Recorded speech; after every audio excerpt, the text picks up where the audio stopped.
ठीक, तो last class में जो एमसीक्यू देख रहे हैं उसी को कंटिन्यू करते हैं यहाँ पे। तो क्वेश्चन यहाँ पे 1 coulomb of charge is equal to the charge on dash electron. तो 1 कूलम्ब का जो चार्ज होता है वो किसको बोलते हैं, उसमें कितने इलेक्ट्रॉन होते हैं। ठीक, तो यहां पे 1 कूलम्ब का जो आवेश होता है उसमें पूछ रहा है कि इलेक्ट्रॉन की संख्या कितनी होती है। तो हमने आज सुबह ही जो थ्योरी की क्लास थी उसमें पढ़े कि 1 कूलम्ब में इलेक्ट्रॉन की संख्या कितनी होती है। ठीक है, तो 1 कूलम्ब का जो आवेश होता है इसमें इलेक्ट्रॉन की संख्या कितनी पढ़े हैं, 6.25 इंटू 10⁻18 इलेक्ट्रॉन। तो इतने इलेक्ट्रॉन होते हैं 1 कूलम्ब के आवेश। तो ये आपको ध्यान रखना है। तो 6.25 इंटू 10⁻18 इलेक्ट्रॉन रहेगा। ठीक,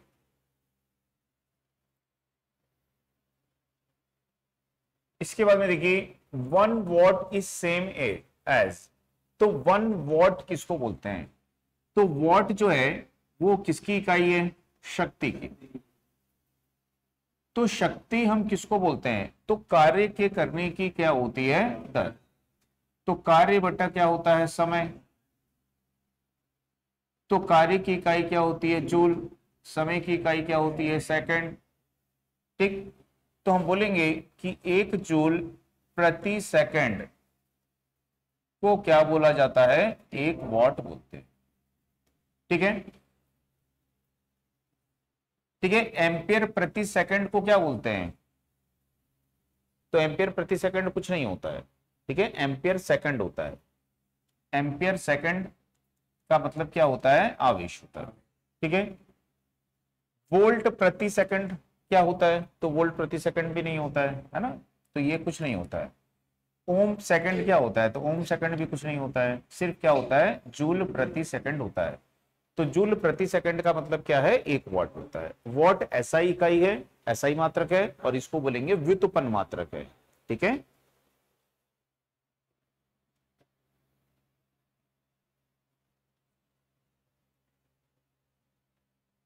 इन a parallel bank with unequal branch resistance. ठीक है, तो असमान शाखा प्रतिरोधों के साथ एक समांतर बैंक में, तो ये एक ऐसा समांतर बैंक यानी प्रतिरोध को समांतर में जोड़ा गया है। तो बैंक का मतलब हो जाता है समूह। तो ये सभी प्रतिरोध कैसे हैं, असमान हैं। तो असमान शाखा प्रतिरोध के साथ एक समांतर बैंक यहां पे है। तो इसमें अब इस ऑप्शन से देखना पड़ेगा कि क्या जानना चाहता है। तो current is highest in lowest resistance, तो यदि आप इसको वोल्टेज दे दोगे तो वोल्टेज कैसी होती है, समान। तो इन सभी में धारा का मान क्या होगा, अलग अलग होगा। तो धारा का मान हम कैसे निकालते हैं, तो वोल्टेज बटा प्रतिरोध। तो जिसका प्रतिरोध सबसे कम होगा उसमें सबसे ज्यादा धारा होगी। तो यही बोल रहा है कि निम्न प्रतिरोध में उच्च धारा होगी। तो सही बोल रहा है, निम्न प्रतिरोध में उच्च धारा होगी। निम्न प्रतिरोध के अक्रॉस उच्चतम वोल्टेज होगी। यहां तो सभी के अक्रॉस वोल्टेज कैसी होती है, समान होती है। तो ये गलत बोल रहा है, सभी के साथ वोल्टेज का मान कैसा होता है, समान। उच्चतम प्रतिरोध में धारा उच्चतम होती है, यदि प्रतिरोध उच्च होगा तो धारा क्या हो जाएगी, न्यून हो जाएगी। ये भी गलत बोल रहा है। सभी शाखाओं में बराबर धारा होती है। जब प्रतिरोध बोल रहा है असमान है तो धारा कैसे समान हो सकती है, तो ये भी क्या है। तो हमारा सही आंसर क्या होगा, निम्न प्रतिरोध में उच्चतम धारा होती है। ठीक,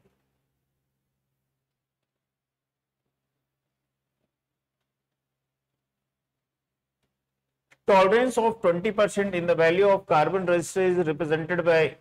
तो कार्बन प्रतिरोध के मान में 20% की सहनशीलता के द्वारा, कल बताया था किसको, रंगहीन, सुबह ही बताया था ना आज, रंगहीन। रंगहीन यानी कोई रंग नहीं है। तो सुनहरी का कितना होता है, ±5%। ठीक है, ब्लैक का तो ठीक है, और सिल्वर का कितना होता है, ±10%।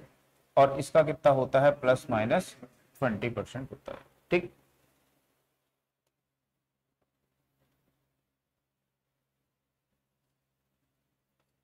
Which is the best conductor of electricity, निम्न में से कौन विद्युत का सबसे अच्छा चालक है? तो ये सबको पता है, सबसे अच्छा चालक क्या होता है? चांदी। दूसरे नंबर पे कौन आता है? कॉपर। तीसरे नंबर पे कौन आता है? सोना। और चौथे नंबर पे कौन आता है? एल्यूमिनियम। तो ये नंबर सबको पता है ना? तो सबसे अच्छा चालक है चांदी। अगर बोलेगा नमक का पानी, नमक का पानी और सामान्य पानी, और सामान्य पानी दोनों में किसकी चालकता ज्यादा होगी? कौन विद्युत का अच्छा चालक होगा? नमक का पानी। ठीक है, तो यदि हम पानी में नमक मिला देते हैं तो उसमें क्या उत्पन्न हो जाते हैं? आयन, सोडियम और क्लोरीन, है ना। नमक का मतलब क्या होता है? NaCl। तो उसमें सोडियम और क्लोरीन के आयन उत्पन्न हो जाते हैं, जिससे उसकी चालकता बढ़ जाती है। तो यदि बोलेगा समुद्र के पानी की चालकता क्या होगी?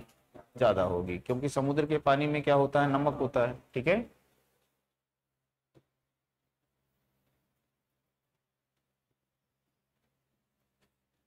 अब यहां पे देखिए, समान मान के दो प्रतिरोध जब समांतर में जुड़े हैं, तो दो प्रतिरोध ऐसे जोड़ दो, और दोनों कैसे हैं? समान मान के हैं, दोनों का मान समांतर है, तब तुल्य प्रतिरोध R देते हैं। तो इसको कुछ और नाम दे देते हैं, क्योंकि तुल्य प्रतिरोध बोल रहा है, R देते हैं।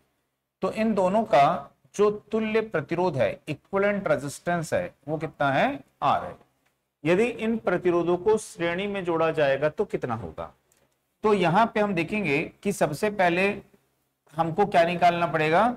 जो ये प्रतिरोध हैं, इसके प्रत्येक प्रतिरोध का प्रतिरोध निकालना पड़ेगा। तो इन दोनों को जब हम समांतर में जोड़ेंगे तो समतुल्य प्रतिरोध कितना मिल रहा है? R। तो ये समतुल्य प्रतिरोध किसके बराबर होगा? RX/2 के बराबर होगा। समझ में आया? तो यहां पे प्रत्येक प्रतिरोध का मान कितना आ जाएगा? 2R आ जाएगा। तो जब इसको हम यहाँ पे श्रेणी में जोड़ेंगे तो ये 2R और 2R, तो कितना R हो जाएगा? ये तो श्रेणी में जुड़ जाएंगे ना सीधा, तो श्रेणी में सीधा सीधा जोड़ दो, 2R कितना हो जाएगा? 4R आ जाएगा। तो इसका आंसर क्या आएगा यहाँ पे? समझ में आ रहा है? नहीं आया है तो इसको आप ऐसे बनाओ कि इसका मान मान लो कि ये प्रतिरोध यदि 4 ओम का है, ये भी 4 ओम का है, ठीक है, तो इसका जो समतुल्य है वो क्या मिलेगा आपको? कैसे निकालोगे? 4/2 निकालोगे ना। तो यदि मैं बोलता हूं कि कैसे निकाले हो, तो आप क्या लिखे हो? RX/2 लिखे हो। तो समतुल्य मिल गया आपको, और उस समतुल्य को यहां पे क्या माना गया है? R माना गया है। ठीक है, तो आप इसका मान निकाल सकते हो। तो दोनों को त्रिया गुणा करोगे तो 2R किसके बराबर हो जाएगा? तो RX क्या है? एक प्रतिरोध का मान है। तो अब इन दोनों प्रतिरोध को हमने क्या कर दिया? श्रेणी में जोड़ दिया। तो श्रेणी में जोड़ोगे तो 2R कितना हो जाएगा? 4R हो जाएगा। आया समझ में?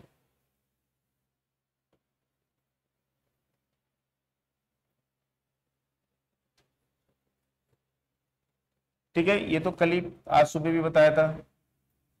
आधुनिक इलेक्ट्रॉन सिद्धांत के अनुसार एक परमाणु की अंतिम कक्षा में अधिकतम कितने इलेक्ट्रॉन हो सकते हैं, या में से अधिक अधिक इलेक्ट्रॉन समायोजित नहीं किया सकते? तो किससे अधिक इलेक्ट्रॉन नहीं हो सकते हैं?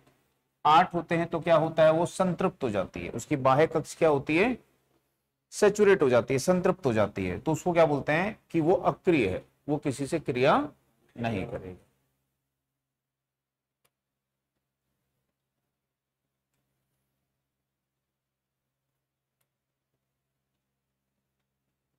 वोल्ट को कैसे व्यक्त करते हैं? तो सुबह ही पढ़े हैं, वोल्ट का मतलब क्या होता है? बताओ भाई। तो वोल्ट क्या होता है? कार्य किया जाता है किसको? आवेश को लाने ले जाने के लिए। तो कार्य की इकाई क्या होती है? आवेश की क्या होती है? तो किसमें व्यक्त करेंगे? तो 1 जूल प्रति कूलाम बराबर क्या होता है? 1 वोल्ट होता है। ठीक है, तो जूल प्रति कूलाम में उसको व्यक्त करते हैं। ठीक है, जूल सेकंड का मतलब क्या होता है? वॉट। ठीक है, जूल सेकंड नहीं, वॉट सेकंड होता है। वॉट सेकंड का मतलब जूल होता है, जूल सेकंड नहीं होता है। वॉट घंटा ना, वॉट आवर बोलते हो ना, watt hour, kilo watt hour, तो ये किसकी इकाई होती है, वॉट घंटा किसकी हो जाती है, ऊर्जा की इकाई हो जाती है ना, किलो वॉट आवर ऊर्जा की।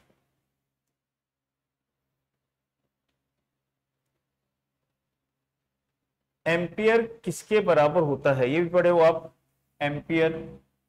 तो एम्पियर का मतलब क्या होता है, आवेश के प्रवाह की दर होता है। तो आवेश की इकाई क्या होती है, कूलाम, और क्या हो गया, सेकंड, बराबर हो गया एम्पियर। तो यदि हम देखेंगे एक कूलाम प्रति सेकंड को क्या बोलते हैं, एक एम्पियर। तो एक कूलाम प्रति सेकंड को एक एम्पियर बोलते हैं। तो कूलाम प्रति इकाई समय, कूलाम एक सेकंड को क्या बोलते हैं, इकाई समय। तो कूलाम ये लाइन को बोलते हैं प्रति, और इकाई समय, ठीक है।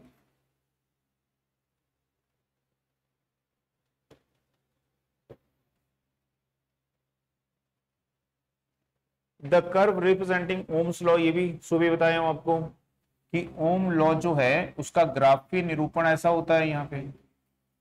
तो इस कर्व को हम क्या बोलते हैं, रेखीय बोलते हैं। तो ये रेखीय परिपथ, रेखीय कर्व कहलाता है, ठीक।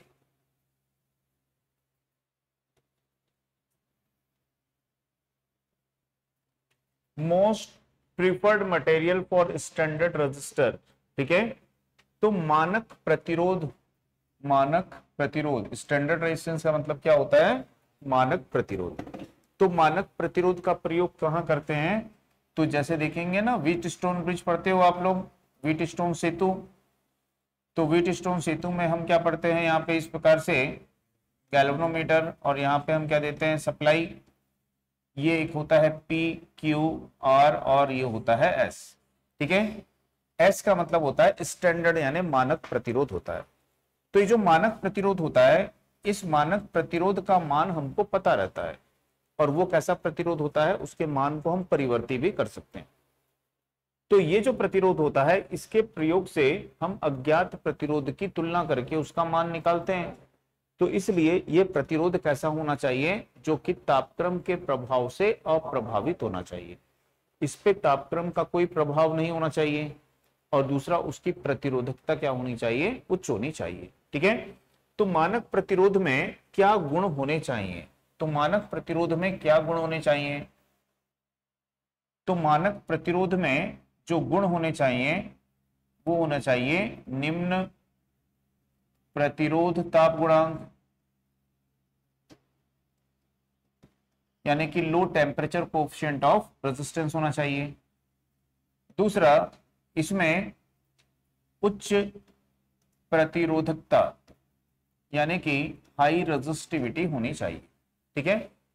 तो यहां पे ये दोनों ही गुण हमको किस में मिल जाते हैं, तो जो हमने पढ़ा था मैंगनीन, यूरेका, यूरेका का ही दूसरा नाम क्या है, tungsten.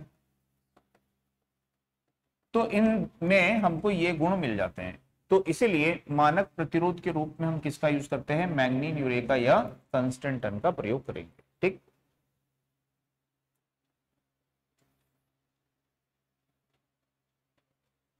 One kilo watt hour is equal to, तो एक किलो वॉट घंटा किसके बराबर होता है, तो एक किलो वॉट आवर को हम क्या बोलते हैं, इसको बोलते हैं 1 BOT, या बोलेंगे 1 BOT,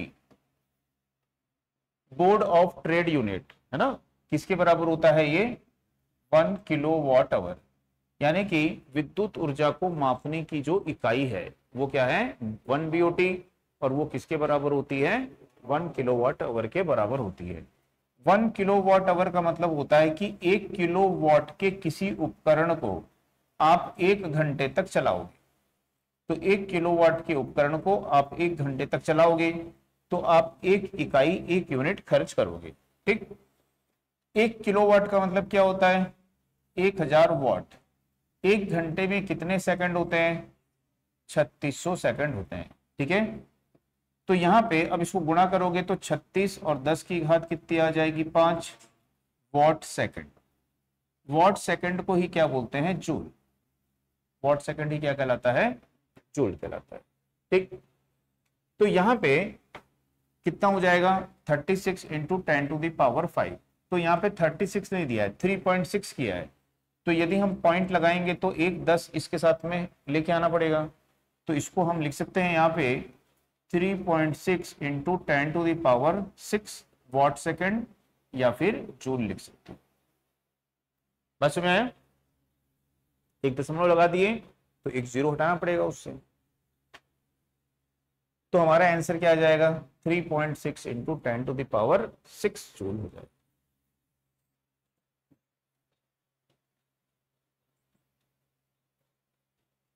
इसके बाद में इसको देखिए, the total number of basic SI unit is. तो मूल मात्रक, मूल राशियां कितनी होती हैं 7। तो 7 मूल मात्रक होते हैं, 7 मूल राशियां होती हैं और 2 क्या होती हैं पूरक राशियां होती हैं। तो ये मूल राशियां होती हैं और ये क्या होती हैं पूरक राशियां होती हैं। तो जैसे हम पढ़ते हैं, एक क्या होता है द्रव्यमान है, लंबाई है, समय है, पदार्थ की मात्रा है, विद्युत धारा है, ज्योति तीव्रता है। ठीक है, तो कितने हो गए यहाँ पे, और एक क्या है सोचो जल्दी। और यहाँ पे क्या पढ़ते हैं हम, यहाँ पे कोण होते हैं। तो एक क्या होता है यहाँ पे घन कोण और एक क्या होता है समतल कोण होता है।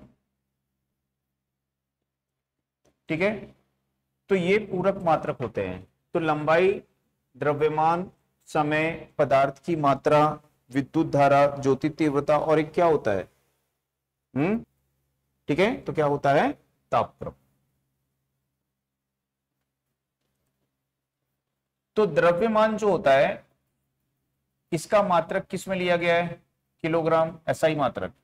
लंबाई का क्या लिया गया है, समय का क्या लिया गया है सेकंड, पदार्थ की मात्रा का क्या लिया गया है मोल, विद्युत धारा का क्या लिया गया है ज्योति तीव्रता का कैंडेला और तापक्रम का केल्विन लिया गया। ठीक है, घन कोण का क्या होता है स्टेरेडियन और समतल कोण का क्या होता है रेडियन।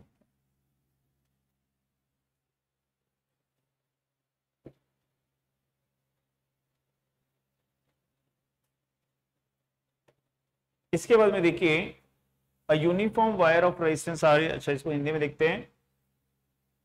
प्रतिरोध आर के एक समान तार को, तो ये एक तार है, इसका प्रतिरोध है आर, 10 भाग में विभाजित करोगे। तो 10 भाग में विभाजित करेंगे तो एक भाग का प्रतिरोध कितना हो जाएगा आर बटा 10, है ना। पूरे का प्रतिरोध आर है, 10 टुकड़े कर दिए हो तो एक टुकड़े का प्रतिरोध कितना होगा आर बटा 10 हो जाएगा। ठीक है, और बोल रहा है कि अब सबको कैसे जोड़ दोगे आप, समांतर में ऐसे जोड़ दोगे। तो समांतर में जब जोड़ेंगे तो प्रत्येक टुकड़ा कितनी वैल्यू का है आर बटा 10 का है। तो इसका समतुल्य प्रतिरोध क्या मिलेगा, तो हम क्या लिखते हैं आर बटा एन लिखते हैं, सूत्र ये। तो आर क्या हो गया प्रतिरोध का मान, ठीक है, और एन क्या हो गया प्रतिरोध की संख्या। ठीक है, तो इसका मान क्या हो जाएगा यहाँ पे आर बटा 100। तो आर बटा क्या हो जाएगा इसका मान 100 हो जाएगा। समझ में आया। तो आर ओम प्रतिरोध के एक तार को आप 10 भाग में विभाजित करोगे तो प्रत्येक भाग क्या होगा यहाँ पे R/10 हो जाएगा। और उसके बाद में उसको कैसे जोड़ोगे समांतर में जोड़ोगे, तो समांतर में R/10/10 हो जाएगा, तो R बटा 100 हो जाएगा। तो इसको क्या लिखेंगे 0.01 R ऐसे लिख सकते हो आप इसको, या R भी लिख सकते हो आप उसको। ठीक है, तो कितनी वैल्यू हो जाएगी इसकी, तो 0.01 R यहाँ पे ये आंसर आएगा इसका। समझ में आया।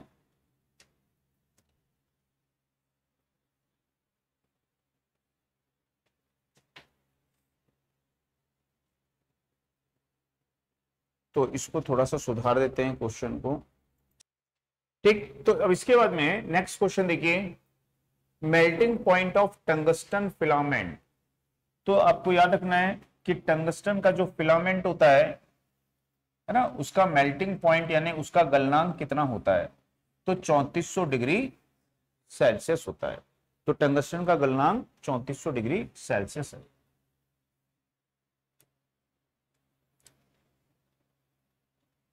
इसके बाद में देखिए potential drop in a resistor is, तो कोई रजिस्टर है तो इसमें पोटेंशियल ड्रॉप यानी क्या होता है, वोल्टेज ड्रॉप, तो किसके बराबर होता है ये, आई इंटू आर के बराबर। तो वोल्टेज ड्रॉप हमेशा आई आर के बराबर ही होता है।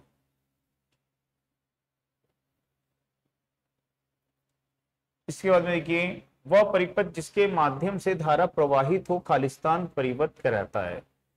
तो यदि देखेंगे इसके कहने का मतलब है कि एक ये परिपथ है यहाँ पे ये, तो ये जो परिपथ है ये परिपथ क्या है, खुला परिपथ है, तो इसमें धारा प्रवाहित होगी क्या, नहीं होगी। तो खुला परिपथ है तो धारा प्रवाहित नहीं होगी, ठीक है। परिपथ कैसा होना चाहिए, क्लोज, क्लोज यानी बंद होना चाहिए। इसको बंद कर देंगे तो इसमें धारा प्रवाहित होगी, ठीक है। तो बंद परिपथ जो होता है उसमें धारा प्रवाहित होती है, खुले परिपथ में धारा प्रवाहित नहीं होता है। तो जिस परिपथ के माध्यम से धारा प्रवाहित होती है उसको क्या बोलते हैं, क्लोज परिपथ बोलते हैं।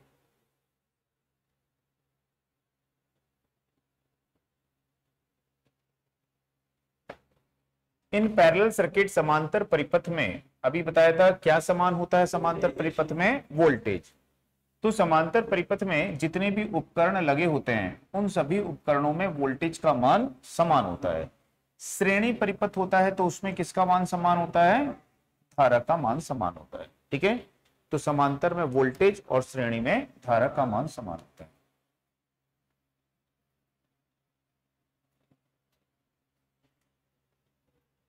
संतुलित जो व्हीटस्टोन सेतु होता है उसमें गैल्वेनोमीटर क्या बताता है। तो व्हीटस्टोन सेतु जैसे अभी मैं बता रहा था आपको यहाँ पे कि इस प्रकार से व्हीटस्टोन सेतु है ये, तो ये PQRS ये हम लगाते हैं गैल्वेनोमीटर और यहाँ पे लगाते हैं सप्लाई। तो हम देखते हैं कि ये अज्ञात प्रतिरोध होता है और बाकी जो है हमारे वो ज्ञात प्रतिरोध होते हैं। तो हम क्या करते हैं, इन प्रतिरोध को सबको लगा देते हैं और ये मानक प्रतिरोध है, स्टैंडर्ड रेजिस्टेंस है, इसके मान को हम बदलते हैं। तो जब इसके मान को हम बदलते हैं तो गैल्वेनोमीटर से प्रवाहित धारा के मान में क्या होता है, परिवर्तन होता है। जब ये ब्रिज संतुलन की स्थिति में होता है तो गैल्वेनोमीटर की धारा क्या हो जाती है, तो हमको पता चलता है कि सेतु संतुलन की स्थिति में है। तो संतुलन की स्थिति में गैल्वेनोमीटर क्या दर्शाएगा, शून्य धारा दर्शाएगा। और इस स्थिति में जो सम्मुख जो शाखा हैं इनके प्रतिरोधों का गुणनफल क्या होता है आपस में, तो P का और S का गुणनफल Q और R के गुणनफल के बराबर।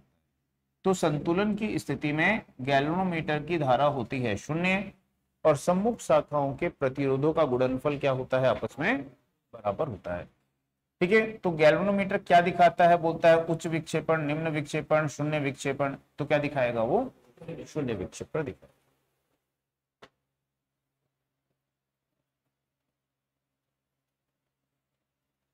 खालिस्तान में तापक्रम वृद्धि के साथ प्रतिरोध बढ़ता है।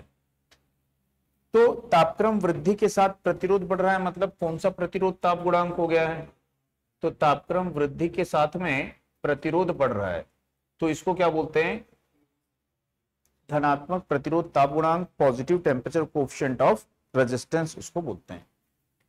तो ये किस में होता है, समझ में आया।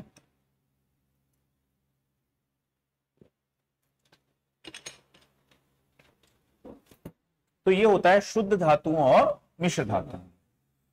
इसमें क्या होता है, एनटीसी, इसमें भी एनटीसी, इसमें पीटीसी, ये भी कुचालक है तो एनटीसी, ठीक है।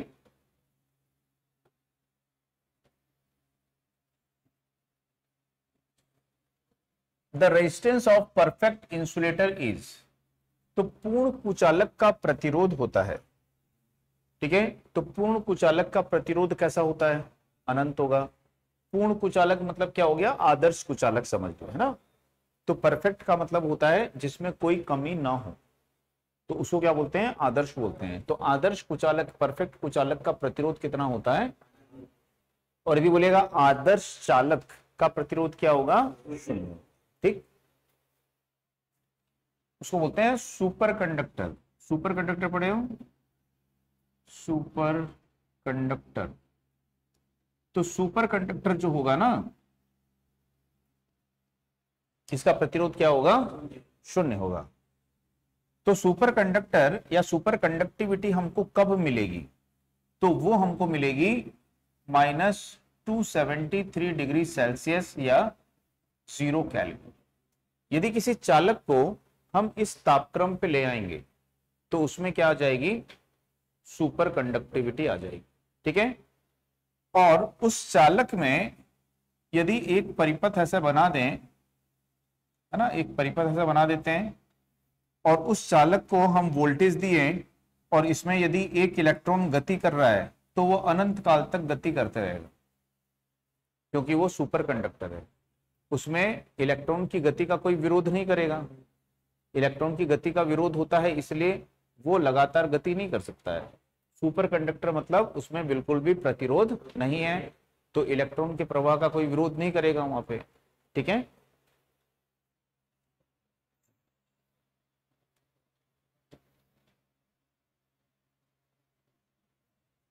पीटीसी रजिस्टर इज कॉल्ड, ये तो कई बार पढ़ चुके हो। पीटीसी यानी क्या होता है, positive temperature coefficient of register. तो कल भी बताया था या आज सुबह बताया था, क्या होता है, सेंसिस्टर। थर्मिस्टर कैसा होता है, एनटीसी। ये हो गया आपका पीटीसी। और वेरिस्टर जो होता है, ये क्या होता है, voltage dependent register. Voltage dependent register. ठीक है, और ये एलडीआर यानी क्या हो गया, प्रकाश आश्रित प्रतिरोधक। आश्रित यानी डिपेंड करने वाला, निर्भर करने वाला, है ना।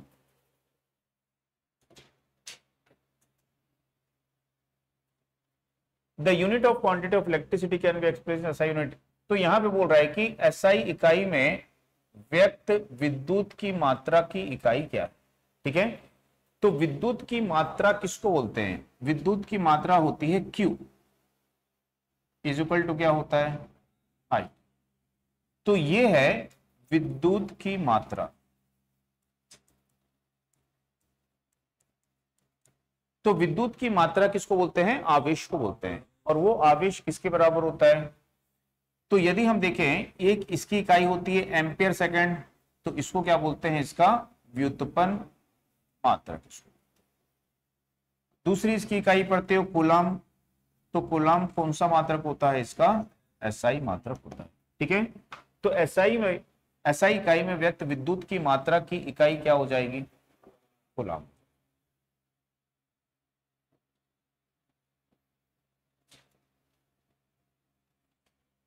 विद्युत की मात्रा का पता लगाने का सूत्र क्या है, तो विद्युत की मात्रा का पता तो अभी लगाए हम, Q is equal to IT। तो विद्युत की मात्रा का पता लगाने का ये सूत्र है। ठीक है, धारा गुणित समय, तो धारा गुणित समय उसका सूत्र हो जाएगा।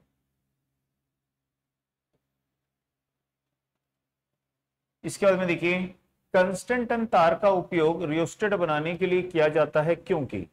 तो कंस्टेंटन तार हम रियोस्टेट बनाने के लिए क्यों करते हैं, तो अभी बताया था वहां पे कि कंस्टेंटन जो है उसमें प्रतिरोध ताप गुणांक क्या होता है ना, शून्य या नगण्य होता है, और प्रतिरोधकता क्या होती है, उच्च होती है। तो इसलिए मानक प्रतिरोध के रूप में उसका प्रयोग करते हैं, और इसीलिए हम उसका प्रयोग रियोस्टेट बनाने के लिए करते हैं। रियोस्टेट का मतलब क्या होता है, परिवर्ती प्रतिरोध। तो परिवर्ती प्रतिरोध जिसको हम इस प्रकार के संकेत से दर्शाते हैं, तो इसी को क्या बोलते हैं, रियोस्टेट बोलते हैं। ठीक है, तो रियोस्टेट क्यों यूज कर रहे हैं, समझ में आया। तो रियोस्टेट बनाने के लिए कंस्टेंटन का प्रयोग क्यों कर रहे हैं, क्योंकि इसका विशिष्ट प्रतिरोध उच्च होता है, और दूसरा तापमान के कारण इसमें कोई परिवर्तन नहीं होता है। तो यदि दोनों दिए हुए हैं तो ज्यादा बेहतर आंसर किसको मानेंगे, तापमान के कारण परिवर्तन, क्योंकि उच्च प्रतिरोध और भी दूसरे पदार्थ का हो सकता है ना। जैसे हम पढ़ते हैं टंगस्टन, उसका भी प्रतिरोध उच्च होता है। नाइक्रोम, उसका प्रतिरोध भी उच्च होता है, लेकिन उनमें तापक्रम से क्या होता है, प्रतिरोध परिवर्तित हो जाता है। ठीक है, और कांस्टेंट टन में तापक्रम से प्रतिरोध में परिवर्तन नहीं आएगा, तो इसीलिए इसका प्रयोग करेंगे। ठीक, तो इसके बाद आगे देखते हैं। ठीक है, तो अब यहां पे देखिए, इसमें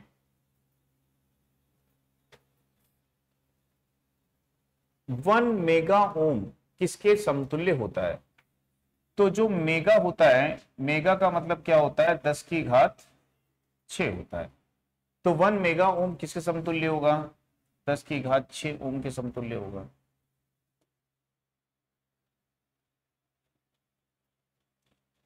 विद्युत के सहायक उपकरण में चांदी का उपयोग कहां पे करते हैं, क्यों करते हैं? तो चांदी जो है विद्युत का क्या है, एक अच्छा चालक है। इसका तो उपयोग हम विद्युत उपकरणों में करना चाहते हैं, लेकिन इसकी कीमत क्या है, बहुत ज्यादा है, तो उपयोग नहीं कर पाते हैं। लेकिन कुछ जगहों पर इनको हम यूज कर सकते हैं। तो कहां पे यूज कर सकते हैं, संपर्क बिंदु बनाने के लिए। ठीक है, स्विच के टर्मिनल बनाने के लिए, लैंप के टर्मिनल बनाने के लिए, तार बनाने के लिए। तो जो सभी स्विच नहीं, जो स्विच ज्यादा करंट रेटिंग वगैरह के होते हैं ना, तो स्विच के ये जो संपर्क होते हैं जहां पे इसको जोड़ा जाता है ना, तो ये जो संपर्क होते हैं यहाँ पे पतली सी एक चांदी की ऐसे बिट्स की ऐसे लगा देते हैं यहाँ पे, कि जब ये कांटेक्ट यहाँ पे बनाएगा तो वहां पे किसके साथ बनाएगा, चांदी के, जिससे कांटेक्ट के समय में उसका प्रतिरोध क्या रहेगा, निम्न रहेगा। ठीक है, तो चांदी का प्रयोग हम किसमें करते हैं, स्विच में कांटेक्ट बनाने के लिए उसका प्रयोग किया जाता है। आई बात समझ में?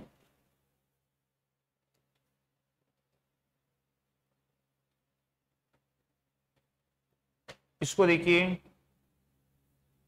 तो बोल रहा है कि 12.25 इतने इलेक्ट्रॉन 1 सेकंड में चालक के माध्यम से गुजरते हैं, तो विद्युत धारा का मान क्या होगा?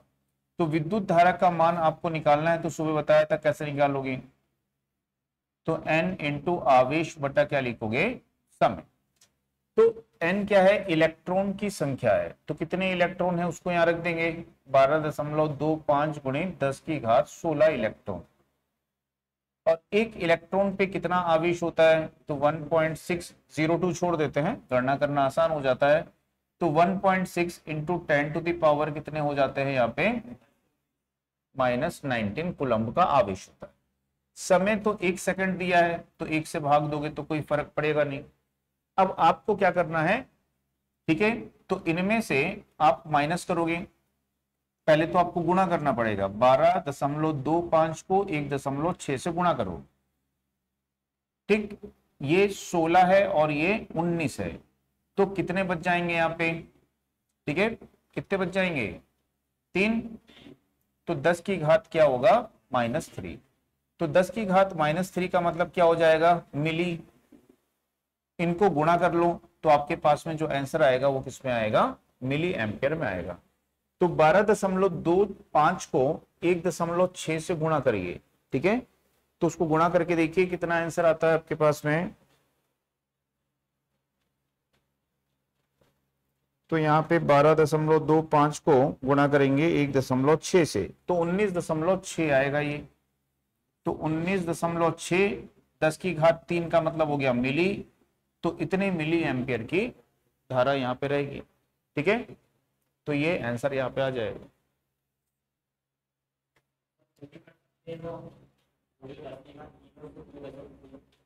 नहीं, मिली में पूछा है आंसर, किसमें पूछा है, मिली एम्पियर में। ठीक है ना,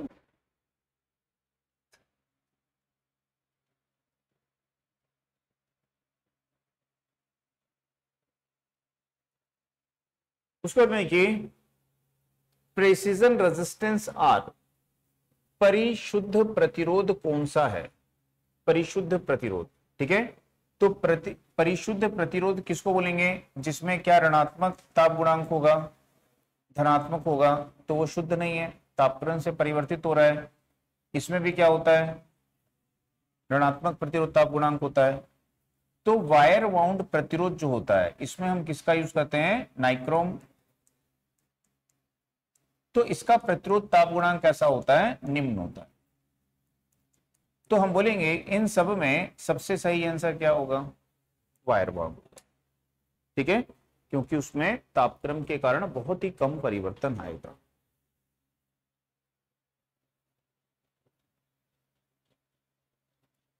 इसको देखिए यहां पे, electric charge measured in coulomb has the charge of how many electron. Coulomb में इलेक्ट्रिक चार्ज कितने इलेक्ट्रॉन के आवेशों के बराबर होता है। ठीक है, तो अभी थोड़ी देर पहले यही पढ़े थे कि एक कूलम्ब का जो चार्ज होता है उसमें कितने इलेक्ट्रॉन होते हैं, तो 6.25 into 10 to the power 18 electron होते हैं। ठीक है ना, तो यही आंसर आएगा आपका यहाँ पर।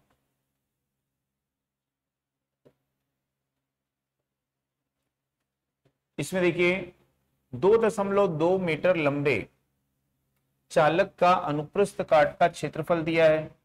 ठीक है, प्रतिरोध इतना ओम है, प्रतिरोधकता ज्ञात करनी है। तो प्रतिरोध बराबर क्या होता है, प्रतिरोधकता लंबाई बटा, तो प्रतिरोध ओम में दिया है, इस सूत्र से हमको ओम ही मिलता है, तो सही दिया हुआ है ना, ओम में रख देंगे। प्रतिरोधकता का आपको निकालना है, लंबाई आपको मीटर में दी हुई है, सही दी हुई है ना। क्षेत्रफल जो है वो आपको मीटर वर्ग में दिया है, ये भी सही दिया हुआ है। तो आपको क्या निकालना पड़ेगा यहाँ पे, ये तो इन दोनों को त्रिया गुणा कर दोगे तो 5 गुणे 0.025 बटा 2.2 हो जाएगा। ठीक है, तो इसको आपको भाग देना पड़ेगा। तो यहां पे देखोगे कि एक तो पॉइंट इसके साथ कैंसिल कर दोगे तो ये वाला पॉइंट यहां पे आ जाएगा। ठीक है, समझ में आ गया। तो इसका पॉइंट हटा देते हैं, तो इसको लिख देंगे यहाँ पे 22 और इसको लिख देंगे यहाँ पे 0.25। अब 25 पंचे कितना होगा, 125, तो यहाँ पॉइंट आ जाएगा और बटा क्या आएगा 22। तो इसको आपको यहाँ पे भाग देना पड़ेगा और भाग देने से ही आपका आंसर आएगा। ठीक है, तो भाग देने से ही आपको पता चलेगा कि इसका आंसर यहाँ पे कितना आएगा। समझ में आ गई बात। तो इसको भाग दे के देख लीजिए, तो 1.25 भागित 22 कर दो तो 0.5657 के लगभग इसकी वैल्यू आ जाती है, 0.0568 समथिंग कुछ आता है, तो उसको हम बोल सकते हैं 57। ठीक,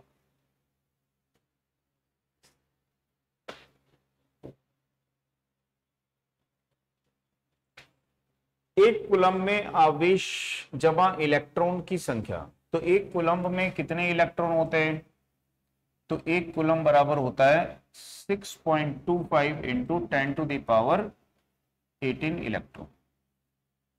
अब यहां पे 18 दिया नहीं है, 19 दिया है, तो यदि इस दशमलव को हम यहां पे ले आएंगे 0.625 हो जाएगा, तो इसको क्या लिख सकते हैं हम, 19 लिख सकते हैं।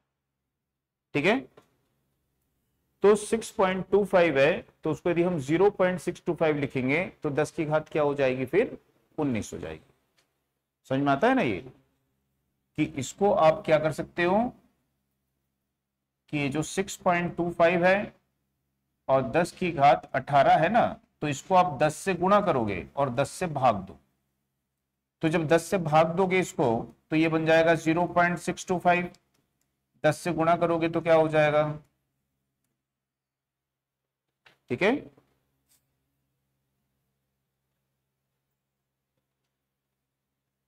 इसके बाद में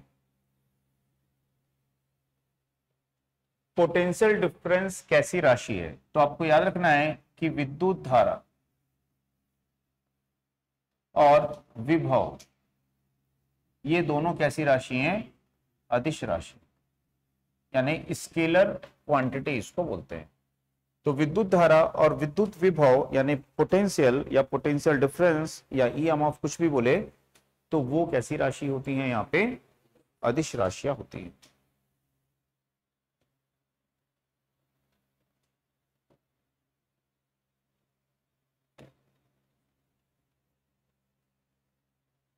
इलेक्ट्रॉन की अधिकतम संख्या जो एक परमाणु का संयोजक कोष का मतलब क्या होता है? संयोजी कक्ष। संयोजी कक्ष कौन सा होता है? बाह्य कक्ष, जिसमें संयोजी इलेक्ट्रॉन होते हैं। तो अधिकतम कितना हो सकता है? वो 8 हो सकता है। तो बस शब्दों का खेल है, संयोजक कोष समझ में नहीं आएगा तो कुछ नहीं कर सकते हो। तो संयोजक कोष का मतलब जिसमें संयोजी इलेक्ट्रॉन होते हैं, तो उनकी अधिकतम संख्या कितनी होती है? 8।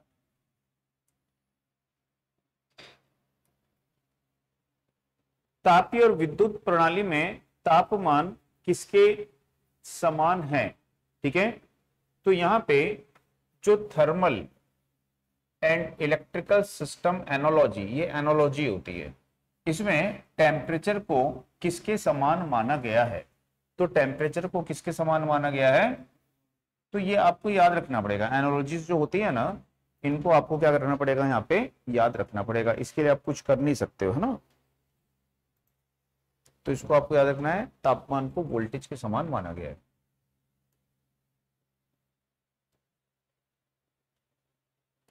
ये तो पता है। प्रतिरोधकता यानी विशिष्ट प्रतिरोध या प्रतिरोधकता का मात्रक क्या होता है?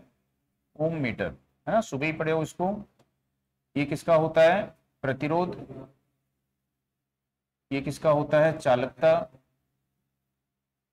ये तो आपका हो गया विशिष्ट प्रतिरोध का। ठीक है, ओम मीटर होता है क्या? नहीं होता।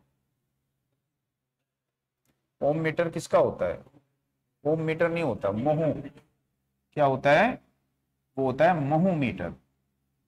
महू प्रति मीटर होता है, या क्या होता है? सीमेंस प्रति मीटर होता है।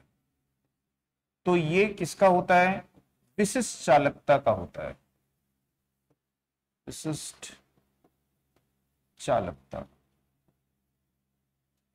ठीक, तो ओम मीटर नहीं होता है।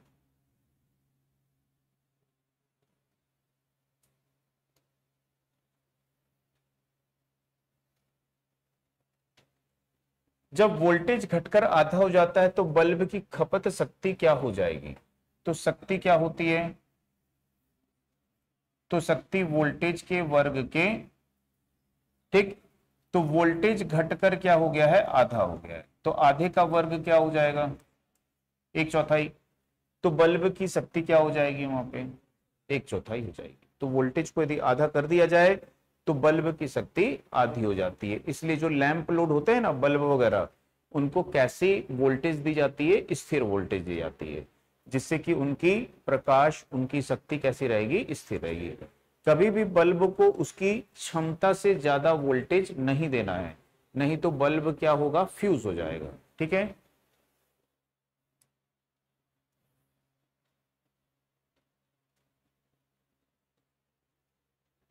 शक्ति नियंत्रित परिपथ में प्रतिरोधक उपयोग किया जाता है। तो ऐसा परिपथ जिसमें हम शक्ति को नियंत्रित कर रहे हैं, उसमें प्रतिरोधक का उपयोग किया जाता है। तो प्रतिरोधक काय के लिए, कौन से प्रतिरोधक का उपयोग उसमें करेंगे? तो शक्ति परिपथ प्रतिरोधक का मतलब क्या हो गया? ऐसा प्रतिरोध जिसमें ऊष्मा क्या होगी? ज्यादा होगी। ठीक है,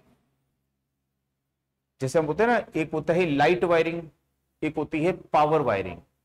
तो लाइट वायरिंग को क्या बोलोगे आप? हल्की वायरिंग है वो, है ना। और पावर वायरिंग को क्या बोलोगे? शक्ति वायरिंग है वो।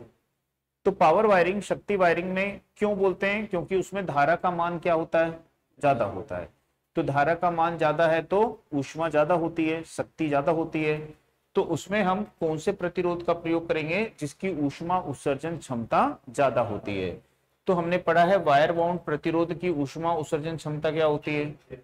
ज्यादा होती है। तो इसीलिए इसका प्रयोग वहां पे करेंगे। ठीक है, निम्न शक्ति परिपथ में किसका प्रयोग करेंगे? कार्बन प्रतिरोध का प्रयोग।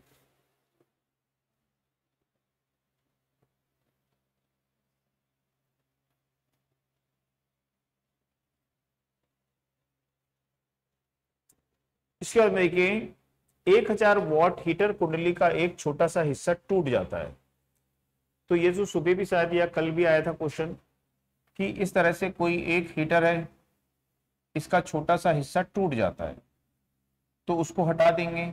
शेष बचे हुए भाग को हम क्या देंगे, सप्लाई देंगे। तो हमने क्या कर दिया, प्रतिरोध को कम कर दिया। तो शक्ति क्या होती है, वी स्क्वायर बटा आर।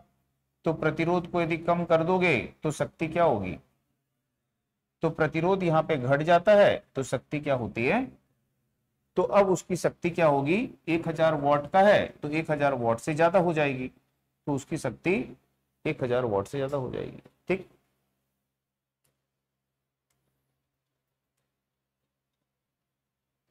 इसको देखिए क्या बोल रहा है। तो कैसे जोड़ा गया है सबको, श्रेणी क्रम में जोड़ा गया है। तो श्रेणी क्रम में हमने पढ़ा था कल कि अलग अलग मान के प्रतिरोधों को यदि आप श्रेणी क्रम में जोड़ दोगे तो क्या होगा, सब में समान धारा जाएगी। तो सबसे ज्यादा शक्ति कौन खर्च करेगा, ठीक है, जिसकी पावर रेटिंग सबसे कम है। तो सबसे ज्यादा ऊष्मा कौन देगा, वही देगा, और सबसे ज्यादा प्रकाश भी।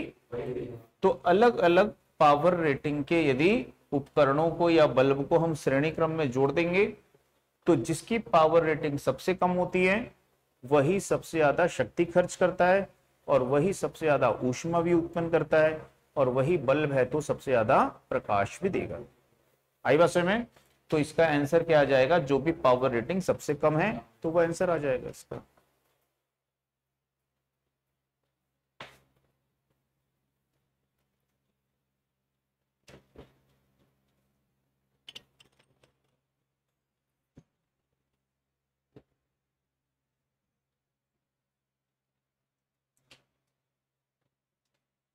इसमें देखिए, जब एक वोल्टता स्रोत एक भार से जुड़ा है तो इसकी टर्मिनल वोल्टेज खालिस्तान के कारण गिरती है। जब एक वोल्टता स्रोत एक भार से जुड़ा है, तो मान लो कि ये एक वोल्टता स्रोत है और ये एक भार से जुड़ा हुआ है ये, तो इसकी जो टर्मिनल वोल्टेज है ये किस कारण से गिरती है, ठीक है। तो इसकी टर्मिनल वोल्टेज क्यों गिरेगी, यदि यहां धारा बढ़ती है, धारा बढ़ती है तो धारा क्यों बढ़ेगी, तो धारा बढ़ने का कारण है कि ये प्रतिरोध घटेगा, है ना। यदि प्रतिरोध घट जाता है तो धारा बढ़ती है। अब यदि धारा बढ़ती है तो ये इसका आंतरिक प्रतिरोध होता है, तो इस आंतरिक प्रतिरोध में वोल्टेज ड्रॉप बढ़ जाता है, तो जिसके कारण टर्मिनल वोल्टेज कम हो जाती है। तो यहां पे देखेंगे क्या बोल रहा है, हाई सोर्स इंपेडेंस, ठीक है। तो सोर्स का जो ये इंपेडेंस है ये क्या है, उच्च है। निम्न सोर्स इंपेडेंस, निम्न स्रोत वोल्टेज, उच्च भार प्रतिरोध, ठीक है। तो किसके कारण से होगा यहाँ पे, कि स्रोत का जो आंतरिक प्रतिरोध है वो कैसा है, उच्च। तो इसके कारण यहाँ पे वोल्टेज ड्रॉप ज्यादा होगी और टर्मिनल वोल्टेज क्या होगी। तो जैसे हम पढ़ते हैं ना, आदर्श वोल्टेज स्रोत किसको बोलते हैं, तो आदर्श वोल्टेज स्रोत का मतलब क्या होता है कि उसके टर्मिनल पे आप लोड को बढ़ाओ या घटाओ, कुछ भी करो, इसकी टर्मिनल वोल्टेज में कोई परिवर्तन नहीं होगा। क्यों नहीं हो पाता है, क्योंकि इसका आंतरिक प्रतिरोध क्या होता है, तो एक आदर्श वोल्टेज स्रोत का आंतरिक प्रतिरोध क्या होता है, 0। तो इसीलिए भार परिवर्तित होने पर इसकी टर्मिनल वोल्टेज में कोई परिवर्तन। तो वही यहां पे बता रहा है कि उच्च स्रोत प्रतिबाधा जो है यदि वो उच्च होगी तो वोल्टेज को ज्यादा ड्रॉप करेगी और टर्मिनल वोल्टेज आपकी क्या होगी, घट जाएगी। तो स्रोत प्रतिबाधा क्या होनी चाहिए, निम्न होनी चाहिए, ठीक है। आदर्श स्थिति में 0 होनी चाहिए।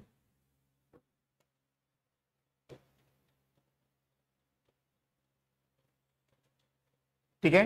तो यहां पे देखेंगे कि पूछ रहा है कि गैर ओहमिक, नॉन ओहमिक रजिस्टर जो है वो कौन सा रजिस्टर यहां पे है, ठीक है। यदि देखेंगे ये क्या है, यहाँ पे धातु है, ये क्या है, धातु है, कॉपर है। ये भी क्या है, धातु है। ये भी क्या है, धातु है। कार्बन जो है वो धातु नहीं है, ठीक है। तो इसको हम क्या बोलेंगे, ये क्या है, गैर ओमिक। तो गैर ओमिक प्रतिरोध का मतलब क्या है, जिसमें ओम नियम लागू नहीं होता है। तो ओम का नियम लागू नहीं होता है, तो उसी को क्या बोलेंगे, गैर ओमिक बोलेंगे। ठीक है, तो ये एक अरेखीय प्रतिरोध है, इसमें ओम का नियम लागू नहीं होता।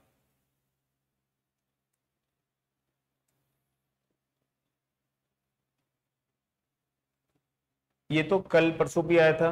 मानव शरीर का प्रतिरोध कितना होता है, 1000 ओम आपको बताना है। ठीक है, तो औसत प्रतिरोध जो है मानव शरीर का गणना के लिए कितना लिया गया है, 1000 ओम लिया गया है। ठीक है, कान से कान के मध्य कितना है, हाथ से हाथ और हाथ से पैर का कितना है, 400 से 600 है। ठीक है, तो ये आपको ध्यान में रखना है।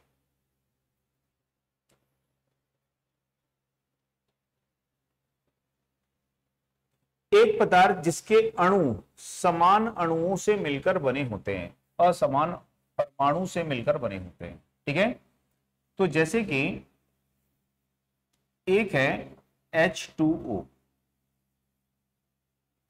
एक है H2, एक है O2। ठीक है, तो यहां पे देखेंगे कि ये क्या है, हाइड्रोजन का एक परमाणु है, हाइड्रोजन का एक और परमाणु है। तो हाइड्रोजन के दो परमाणु मिलकर के क्या बन गया, हाइड्रोजन का अणु बन गया। ठीक है, तो इसी तरह से ऑक्सीजन के दो परमाणु मिलकर क्या बन गया, ऑक्सीजन का अणु बन गया। बात समझ में आ गई। तो दो परमाणु समान थे, समान परमाणुओं को मिलाने से क्या बना, एक अणु बन गया। अब ये क्या है, ये क्या है, एक अणु है। ठीक है, और ये भी क्या है, एक, इसको तो परमाणु भी बोल सकते हैं। तो जैसे मान लो आपका ये HCl, HCl लेते हैं यहाँ पे, तो ये हाइड्रोजन का परमाणु है और ये क्या है, क्लोरीन का परमाणु है। तो ये दोनों मिलकर क्या बनाएंगे, तो एक पदार्थ जिसके अणु, तो ये असमान परमाणुओं से मिलकर बनते हैं, तो उसको क्या बोलते हैं, यौगिक बोलते हैं। क्या बोलेंगे उसको, यौगिक बोलेंगे। यौगिक का मतलब क्या होता है, जिसको दो या अधिक चीजों को मिला के बनाया जाता है, उसको यौगिक बोलते हैं।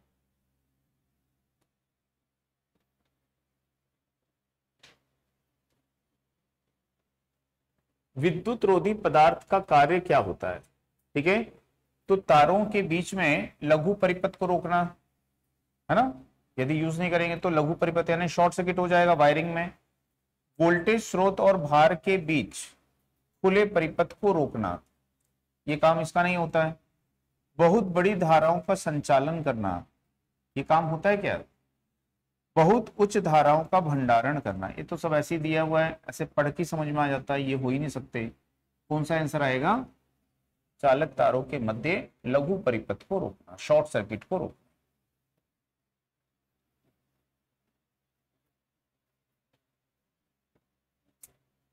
एक आयन पर न्यूनतम आवेश कितना होता है, एक आयन पर न्यूनतम आवेश कितना होता है।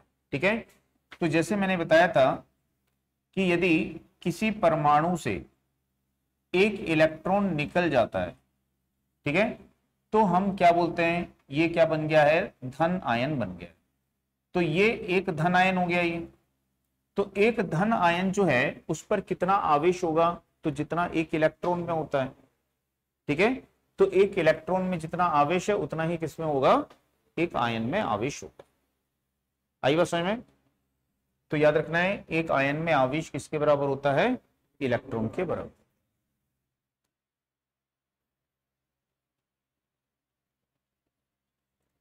असमान प्रतिरोध के साथ एक श्रेणी परिपथ में, ठीक है, असमान प्रतिरोध के साथ एक श्रेणी परिपथ में, तो ऐसे असमान प्रतिरोध है यहां पे ये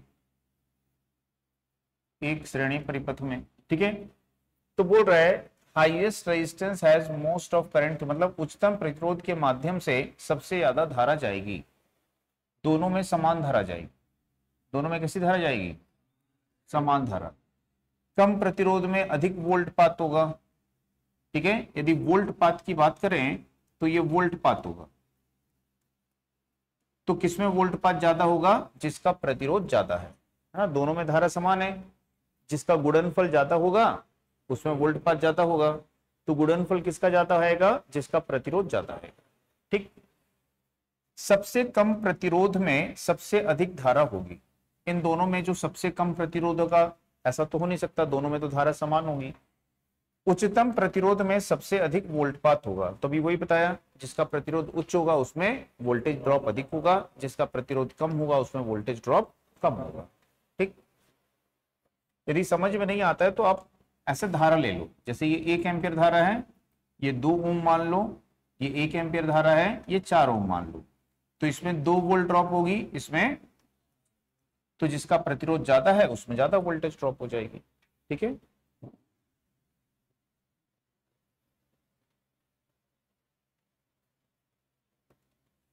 Which of the following conductor has lowest resistivity at 273 kelvin? तो जो 273 केल्विन है, ठीक है, 273 केल्विन पे किसकी प्रतिरोधकता सबसे कम होगी? तो सबसे कम प्रतिरोधकता वाला जो पदार्थ है उसी की होगी। तो सबसे कम प्रतिरोधकता वाला पदार्थ कौन है? यहाँ पे तांबा है, तो उसी की होगी, है ना।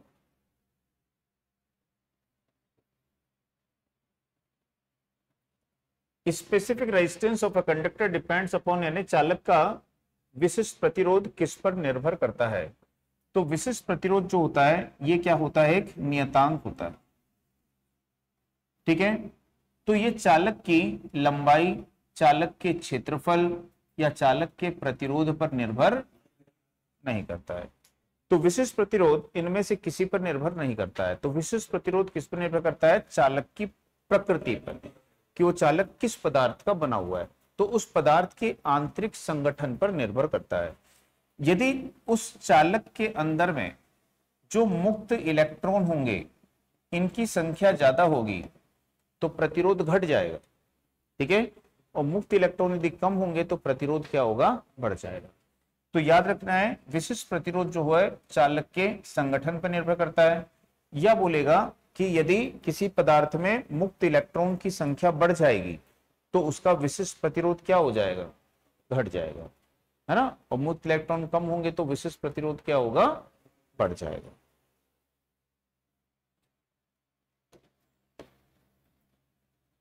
इसके बाद में इसको देखिए, the ratio of voltage and current in a close circuit remains. तो एक बंद परिपथ में वोल्टेज और धारा का अनुपात बना रहता है। ठीक है।